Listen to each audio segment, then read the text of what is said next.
On en vient toujours à se demander qu'est-ce qu'on transmettra ou laissera à nos enfants? Comment doit-on les éduquer? Heureusement pour nous que Babaël nous dit ceci.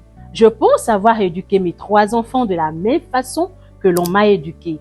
Nous avons appris à respecter et obéir à nos aînés et nos parents. C'est ce que je vous ai appris.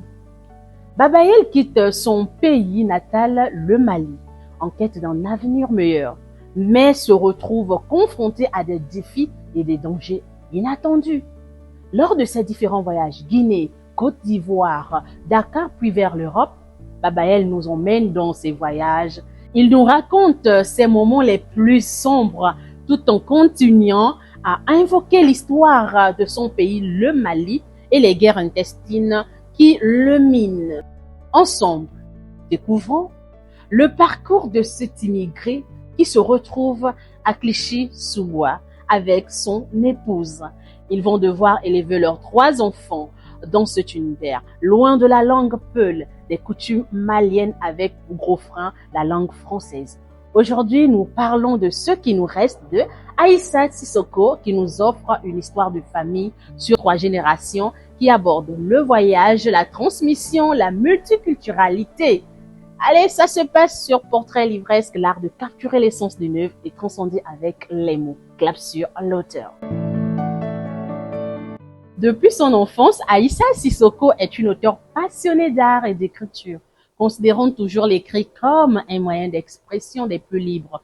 Ses écrits sont avant tout le reflet de son désir de dépeindre les réalités sociales profondes et de provoquer des réflexions individuelles et collectives. En 2022, elle publie son 2e texte, Électron libre, recueil de poèmes qui explore le vécu humain à travers l'identité, la liberté, la gratitude, entre autres.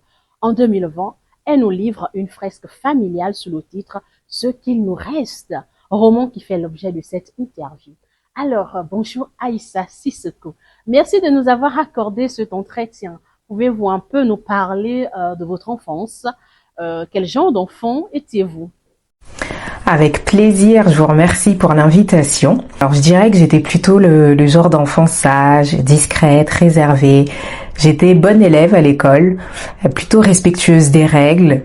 J'étais plutôt ce genre de personne-là. Et en parallèle, j'étais une personne qui avait un côté un peu artiste, dans le sens où j'étais un peu perchée, un peu à l'ouest, un peu dans mon monde, et j'aimais beaucoup écrire, j'aimais beaucoup peindre, dessiner, déjà, et quand j'étais petite, je savais que j'avais ce côté-là artistique, mais sauf que je le montrais pas, ces activités, je les réalisais vraiment pour moi-même, avant tout.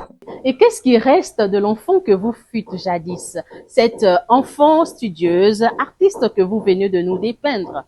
J'ai envie de dire une bonne partie. Pourquoi? Parce que je suis toujours une personne plutôt réservée, plutôt discrète de prime abord. Et en parallèle, j'ai toujours ce côté artistique. En revanche, par rapport à quand j'étais enfant, ce côté-là, je l'assume beaucoup plus. Avant, je trouvais ça étrange, bizarre et je le montrais pas. Et là, j'assume beaucoup plus ce côté, cet intérêt pour l'art de façon générale, pour l'écriture, pour la lecture. C'était ce côté un peu perché, je l'assume en ce moment. Et j'ai envie de dire qu'il y avait aussi le respect vis-à-vis des règles.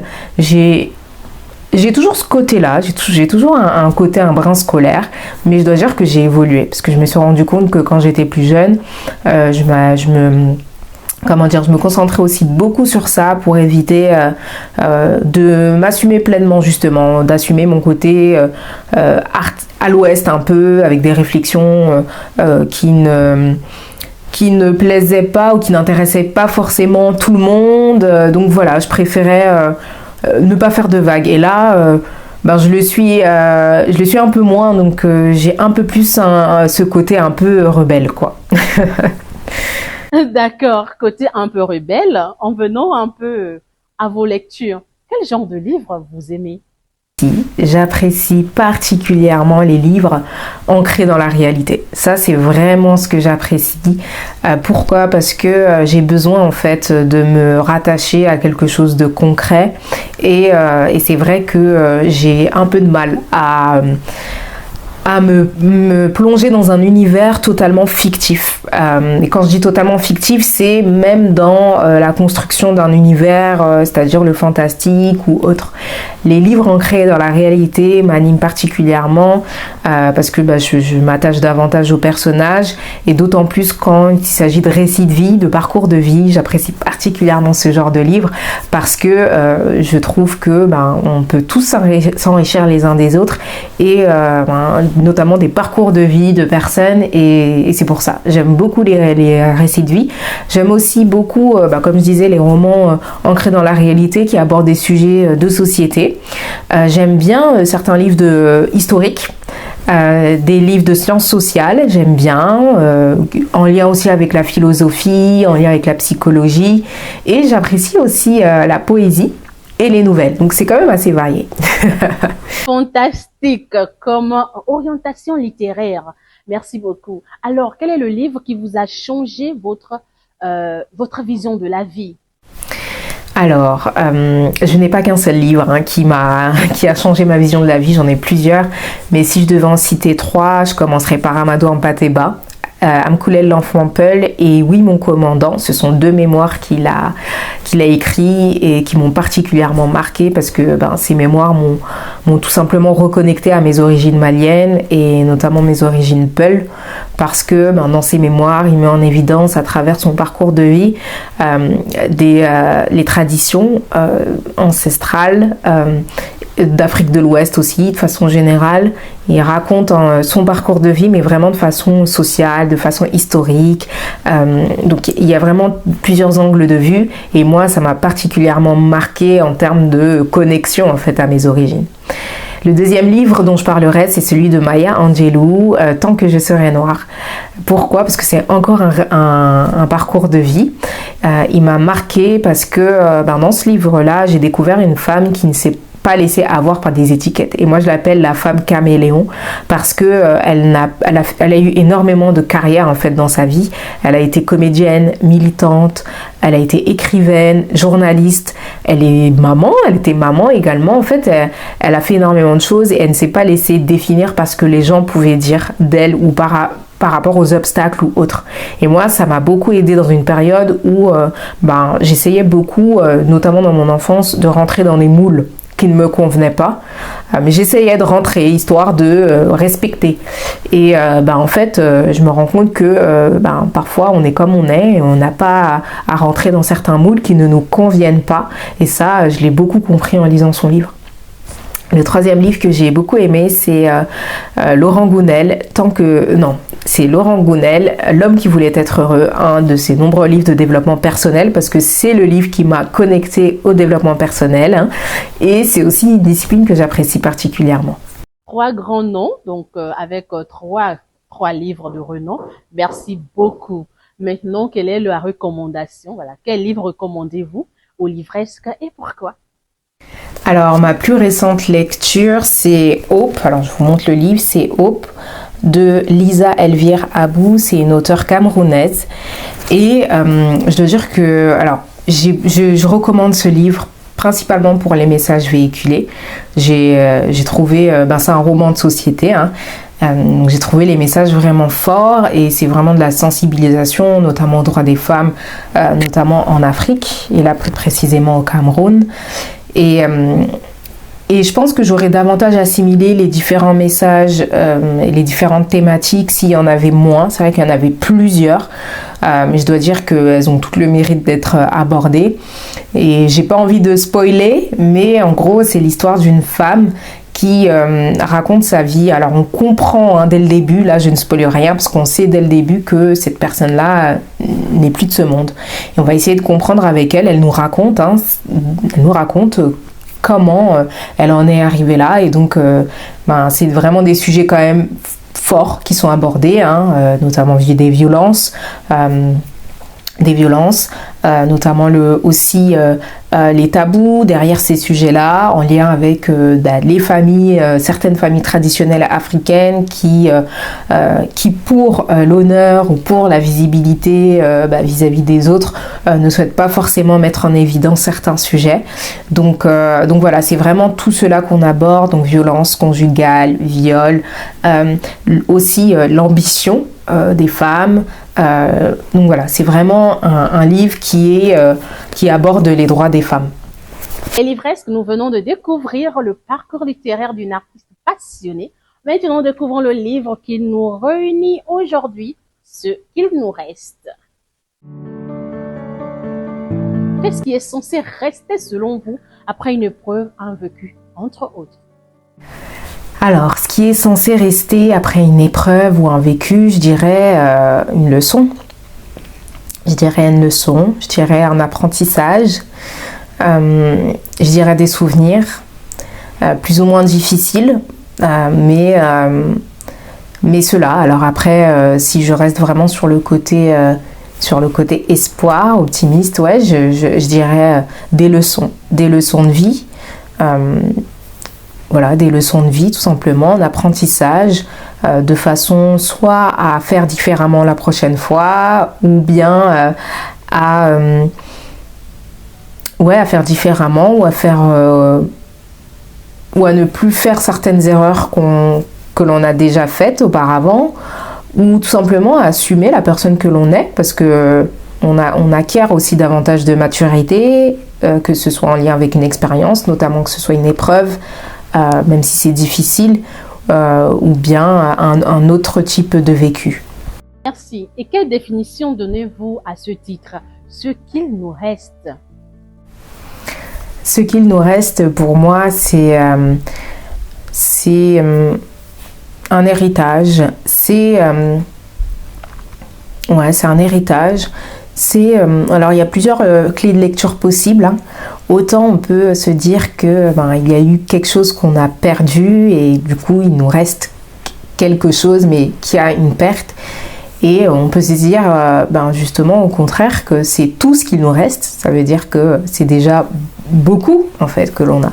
Donc il y a deux clés de lecture, et ça j'ai joué sur cette ambivalence là pour mettre en évidence en fait une définition complète de ce qui est en lien en fait avec l'héritage. Ce qui nous reste, c'est ce qui nous reste de la vie, ce qui nous reste de ce qu'on a appris, ce qui nous reste de ce qu'on a de nos voyages, ce qui nous reste de notre parcours de vie, ce qui nous reste de la vie tout simplement en fait, et comment on décide en fait de faire avec ce qui nous reste. Qu'est-ce qu'on fait? Est-ce qu'on le lègue? Est-ce qu'on le garde pour nous? Voilà, c'est tout ça ce qui nous reste. Auteur du roman Ce qu'il nous reste, qui est une autobiographie de vos parents, de vous, est-ce que vous pouvez nous parler un peu de ce qui vous a poussé à écrire ce livre? Ce qui m'a poussé à écrire ce livre, c'est tout d'abord un questionnement identitaire que j'ai eu dans les années 2013, à partir de l'année 2013 et jusqu'à l'année 2015, j'ai envie de dire. C'était une période où je m'interrogeais sur mes origines. Alors je ne l'ai pas dit, mais je suis née en France, j'ai grandi en France, mes parents sont maliens. Et donc j'ai eu j'ai cette double culture, et à un moment donné je me suis questionnée sur mes origines, la perception, le positionnement de ces origines-là, notamment dans un pays occidental, et j'en suis venue tout simplement à m'intéresser, à lire sur mes origines de façon générale. Et puis à un moment donné j'ai découvert Amadou Hampâté-Bâ, j'ai lu ses mémoires, et ça m'a fait penser à l'histoire, à des anecdotes en fait que mon père pouvait nous raconter à mes frères et moi quand on était jeunes, et j'ai pris la décision d'en savoir un peu plus sur la vie de mon père, sur la vie de ma mère. Et je me suis dit que ces parcours de vie ordinaires peuvent être extraordinaires au final. C'est juste nous, les lunettes en fait qu'on qu'on met sur ces parcours de vie qui sont soit invisibilisés, soit minorés. Et donc moi je voulais justement mettre un peu de lumière, et souvent c'est ce que je dis, ces parcours de vie, c'est des parcours de personnes qui font de la limonade avec du citron, c'est des héros de l'ombre, c'est voilà, tout simplement des personnes auxquelles on peut s'inspirer en fait. Et il y en a tous, hein, des Babayel et des Korkayel, et d'ailleurs c'est des retours que j'ai en fait de certains lecteurs. Et justement je voulais aussi que certaines personnes puissent en lisant ce livre se dire bah ok, c'est vrai que moi je fais pas gaffe, mais si je regarde à côté, il y a telle personne ou telle personne, j'aimerais bien en savoir plus sur sa vie, je pense qu'elle a beaucoup à m'apporter. C'est exactement cela. Merci Aïssata pour votre avis si éclairé. Dans ce livre, Babayel et Korkayel quittent leur pays natal pour s'installer en France, à Clichy-sous-Bois. Qu'est-ce qui leur reste de leur pays natal? Est-ce cette langue qu'ils n'ont pas su transmettre à leurs 3 enfants, ou le lien de famille? Il leur reste, oui, cette langue qu'ils n'ont pas pu transmettre à leurs enfants. Il leur reste cette langue, il leur reste ce lien avec la famille, il leur reste leurs origines, il leur reste leur vécu, il leur reste leurs souvenirs. Et c'est vrai que c'est intéressant parce que à travers parce que c'est un peu une rétrospective de leur vie, hein, qu'ils ont fait à travers dans le cadre de ce livre-là. Eux-mêmes se remémorent aussi ce qui leur reste, et je me rends compte que ça fait des années en fait qu'ils vivent en France. Alors oui, ils sont amenés à aller voir à la famille au pays. Ils sont aussi également amenés à échanger avec eux très régulièrement, et en même temps ils sont ici. Donc on pourrait se demander, est-ce qu'il leur reste encore certaines choses? Et heureusement que oui. Et c'est ce que je mets en avant aussi dans le livre, c'est que qu'on le veuille ou non, on a toujours des restes de ce que l'on est en fait. Ça partira jamais vraiment en fait. Le naturel revient toujours au galop à un moment donné. Exactement. Qu'il nous plaise ou non, il est inévitable que nous gardions toujours une partie de notre héritage et de nos expériences passées en nous. Ignorer ou refuser de reconnaître ces restes de nous-mêmes reviendrait à nier une part essentielle de qui nous sommes. Aïssata, aujourd'hui étant femme, pensez-vous que Babayel avait pris la bonne décision en migrant? Est-ce que Babayel a pris la bonne décision? C'est très difficile de répondre à cette question parce que je ne connais pas en fait le contexte dans lequel il a pris cette décision. Il me l'a évoqué, il me l'a expliqué bien évidemment, mais j'ai pas vécu moi en 1963. Donc quand il est arrivé en France, et donc c'est compliqué. Néanmoins, je tentais de répondre et ma réponse elle est pas franche. C'est pas un oui franc ni un non franc. Je dirais c'est oui et non.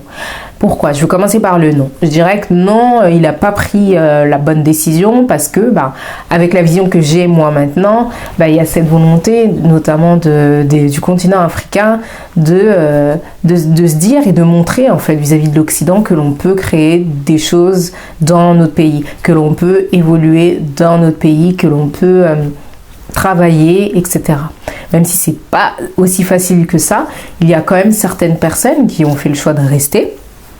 Et des personnes actuellement qui font ce qu'ils peuvent en fait, qui font ce qu'ils peuvent pour essayer de survivre, de vivre avec leur famille.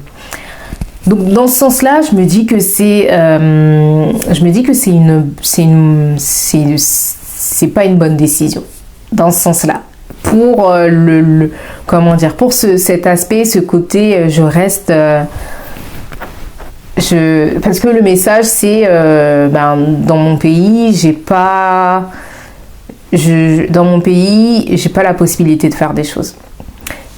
Néanmoins je peux pas dire que c'est un non franc parce que il y a plein de choses qui me font dire aussi que c'est une bonne décision, parce que s'il a pris cette décision c'est pour différentes raisons. Et dans le parcours de mon père, je l'évoque dans le livre, avant de venir en France, il s'est pas levé un matin en se disant je vais venir en France. Il a tenté différents pays en Afrique de l'Ouest, ça n'a pas fonctionné. Ensuite, il a eu la possibilité de venir en France. Et autre chose à mettre en évidence, c'est que Babayel ne souhaitait pas rester en France. son objectif, il était très clair. Il voulait accumuler un maximum d'argent ici et ensuite rentrer dans son pays au Mali. Néanmoins, le contexte, la politique migratoire, le contexte du pays a fait que ses plans ont été chamboulés, donc il est resté ici. Donc au final, c'était même pas son choix final en fait de venir s'installer ici en France. On le voit dans son parcours de vie. Et néanmoins, je dois dire qu'il a quand même réussi à faire des choses. Il a construit sa maison, il a pu faire vivre une bonne partie de sa famille. Et ça, c'est pas rien. Il a élevé des enfants. Donc nous, moi et mes frères, on serait pas nés. Du coup, si on serait, on sait pas en fait, on sait même pas où on serait. Du coup, donc au final, il y a eu quand même de bonnes retombées. J'ai envie de dire ça comme ça.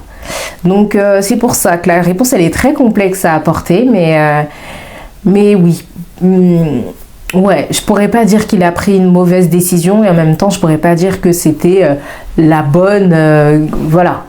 Il a fait le choix qu'il a fait et puis il a les conséquences de ce qu'il a fait, point. Vous êtes né et avez grandi en France. Comment vivez-vous cette double culture entre le Mali et la France? Apaisé, de façon apaisée.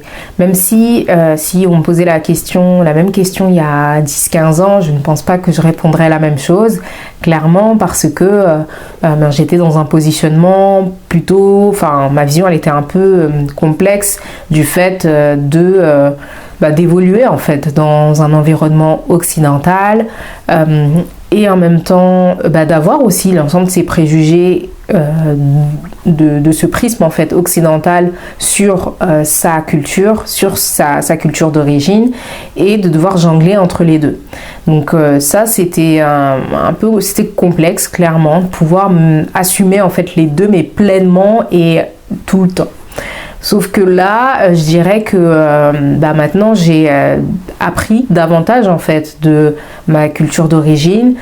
J'ai également accepté le fait que je n'étais pas née et que je n'avais pas grandi en Afrique, que j'avais certains réflexes, certaines façons de penser, mentalité d'Occident en fait, clairement, d'Occidentaux. Et donc c'est vrai que longtemps, il y a plusieurs années, on a ce côté-là où on se sent peut-être obligé de choisir entre les deux. Et en fait, depuis que j'ai pris la décision de ne plus choisir, je parlais précédemment des différentes étiquettes avec Maya Angelou, et là ça m'a déchargée de me dire non, mais là je ne me mets plus aucune étiquette, je m'accepte dans toute ma complexité. Et ça m'a vraiment apaisée. Comment percevez-vous le rôle de la littérature dans le dialogue interculturel et la compréhension mutuelle? La place de la littérature dans le développement de la diversité culturelle, de la compréhension mutuelle, pour moi, cette place-là, elle est énorme.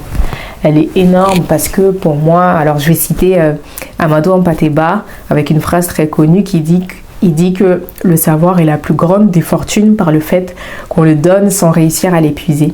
Et je trouve cette phrase tellement universelle.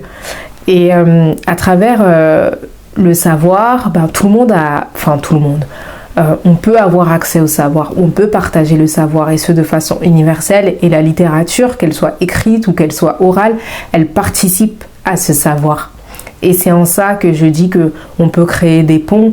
Et moi, je sais que déjà, je découvre des univers totalement différents de ce que je peux connaître à travers la littérature. Je l'ai fait de façon imposée pendant des années.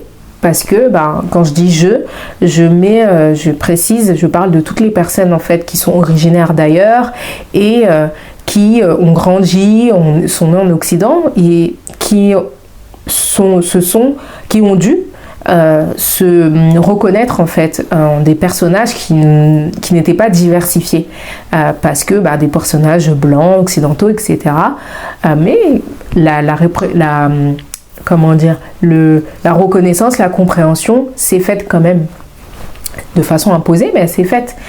Et là, à travers la littérature, ce que je trouve fort, c'est que on peut découvrir un univers totalement différent de ce que l'on a connu, des auteurs qui vont mettre en évidence des personnages africains sous un prisme africain, et nous en tant que je sais pas, je dis n'importe quoi, personnes blanches, occidentales, personnes du Moyen-Orient, qui connaissent pas du tout et qui vont découvrir en fait ces parcours. Moi aussi, j'apprécie la littérature indienne, donc c'est vrai que j'apprécie de découvrir en fait ces différents univers, la littérature japonaise également, et c'est en ça pour moi que la compréhension se fait. C'est en ça, profitons en fait de cette universalité des mots, profitons des mots en fait, de ce langage universel pour se comprendre. Parce que tous les problèmes en lien avec l'exclusion, en lien avec la xénophobie, l'incompréhension culturelle, pour moi, elle est liée à l'ignorance. Et une fois que le savoir est là, ça crée des ponts, ça crée des liens. Et c'est très important pour moi. Merci Aïssata, c'est exact. La littérature contribue à créer des ponts entre les peuples, à promouvoir la paix, à renforcer les liens d'amitié et de solidarité entre les nations.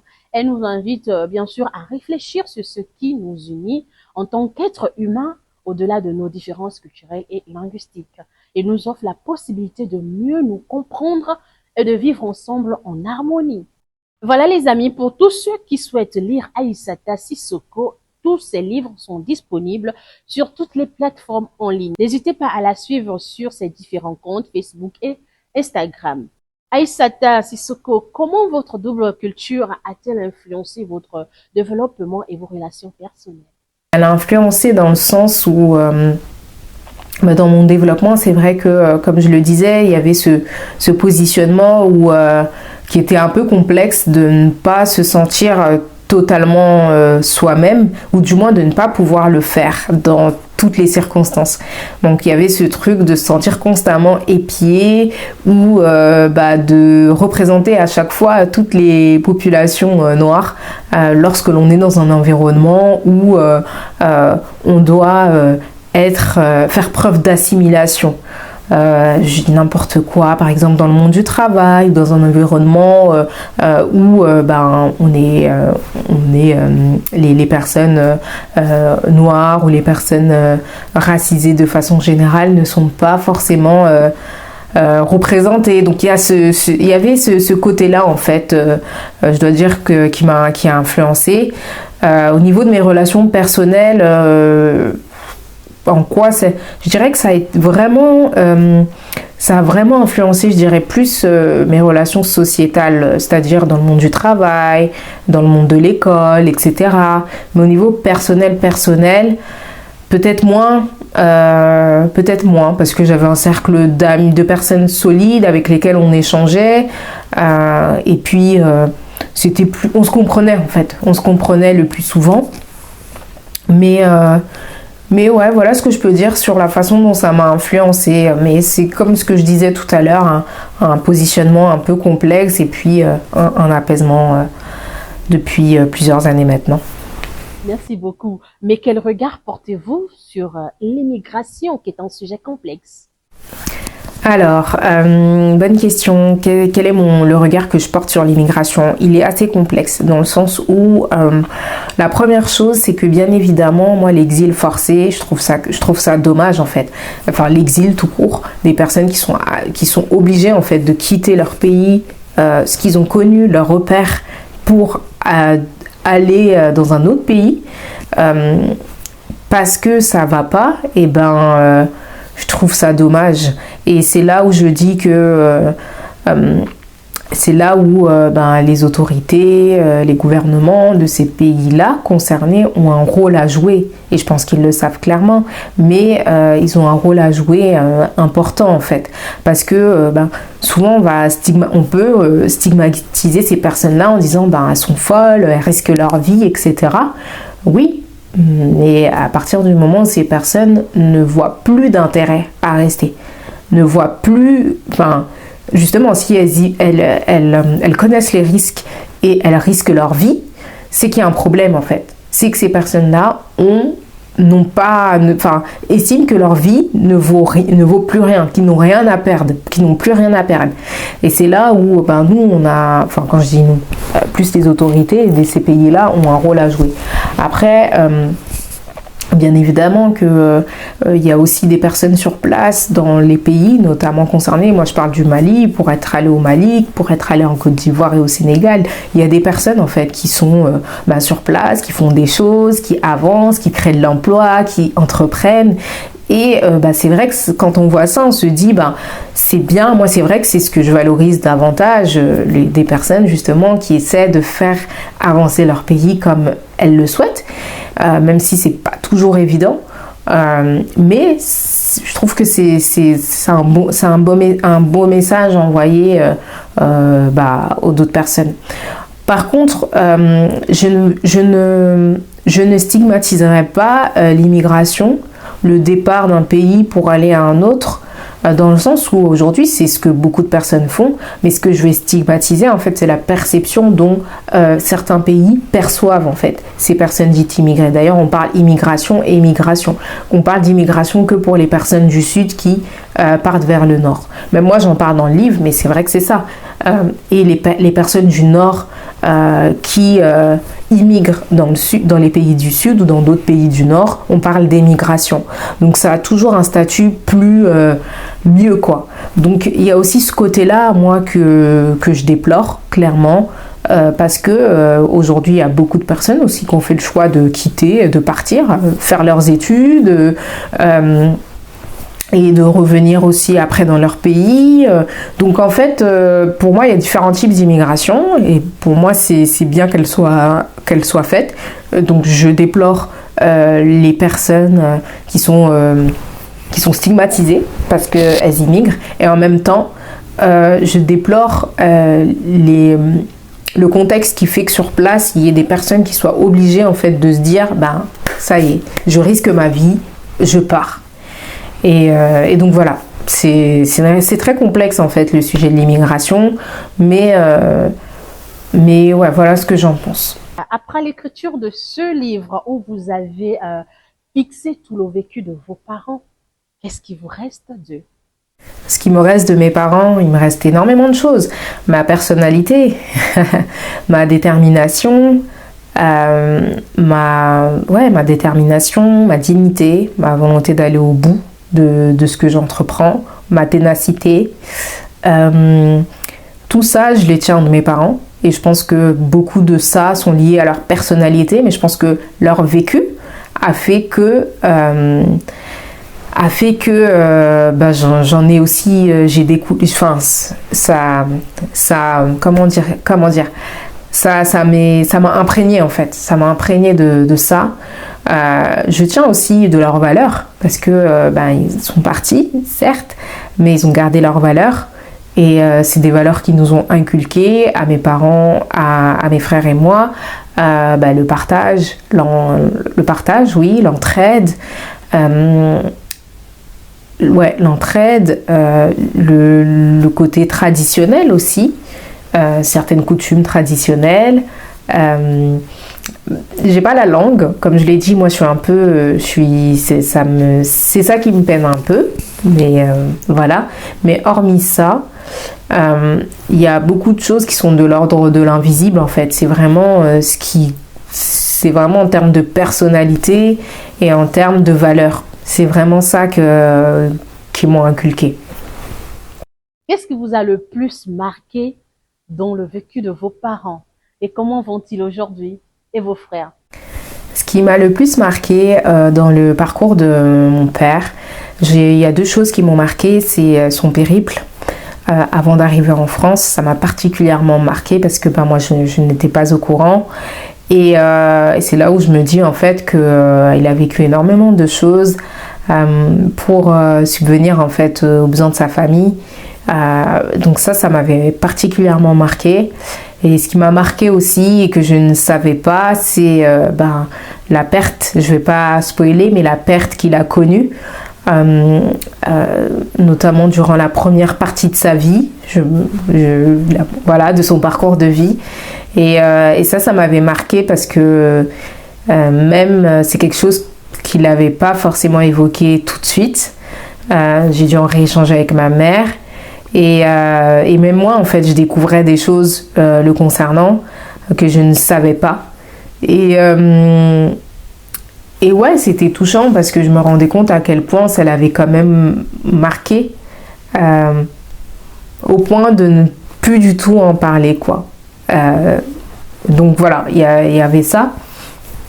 Et de ma mère, ce qui m'a particulièrement marqué, c'est dans cette période-là où c'était difficile pour elle, mais elle a fait preuve de tétacité quand elle vivait auprès de sa belle famille. Et ça m'a marqué, et c'est là où je me suis dit, mais c'est peut-être d'elle que je tiens cet aspect-là, ce côté assez tenace. Et ouais, ça m'avait marqué parce que ça me donnait aussi une vision différente en fait d'elle. Et aussi ce côté très, comment dire, le fait qu'elle s'amusait beaucoup avec ses amis, etc., ses copines, les concerts, etc. Et en fait, je me retrouve aussi dans elle. Et en fait, c'est le fait de me dire, ils ont eu une vie avant d'être des parents, en fait. Et ça m'a permis vraiment de me comprendre encore plus moi-même. C'est très spécial, mais c'est vraiment ce qui m'a particulièrement interpellée. Et plus globalement, comment ils vont très bien, ils sont toujours ici en France, mes frères aussi vont bien, ils se portent bien, donc la famille est là et c'est l'essentiel. Merci pour ce partage. Toute réalisation n'est pas toujours facile. On y rencontre des écueils en chemin. Et vous, quels sont les plus grands défis rencontrés pour écrire ce récit de vie?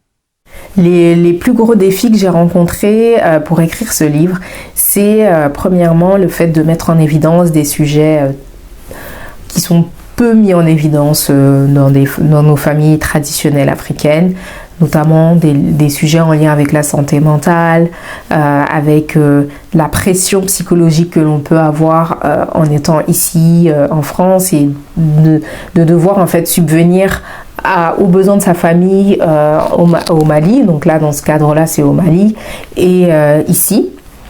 Et en fait, c'est tous ces sujets-là qui n'ont pas été dits de prime abord. Et c'est des sujets que j'ai dû questionner et moi-même également me questionner aussi sur ce que je souhaitais dévoiler en fait de leur vie ou non.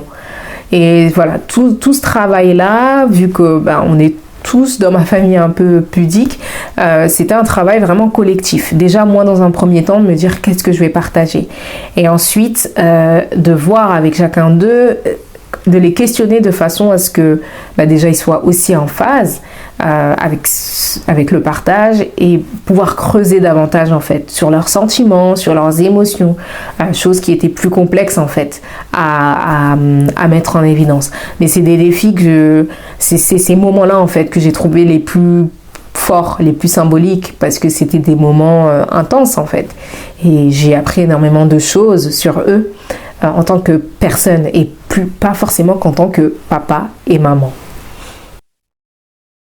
Merci beaucoup Aïssata. Alors, au compteur de livres, ce qu'il nous reste, et Électron Libre, êtes-vous sur des nouveaux projets d'écriture en ce moment?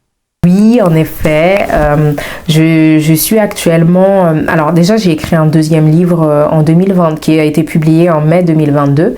Il s'agit d'Électron Libre. Donc Électron Libre, c'est un recueil de poèmes, donc un livre assez différent du premier.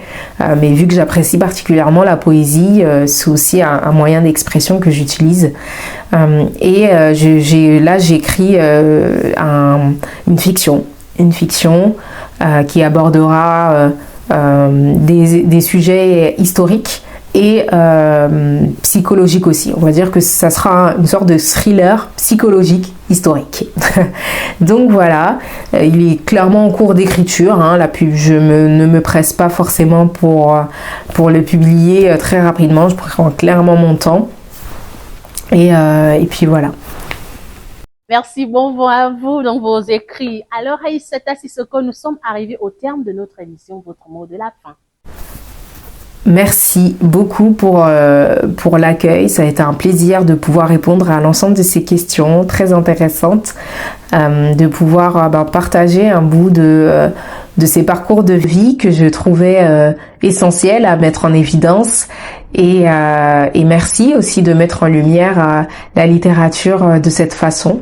Je trouve ce que vous proposez vraiment très enrichissant en tant qu'amatrice aussi de lecture.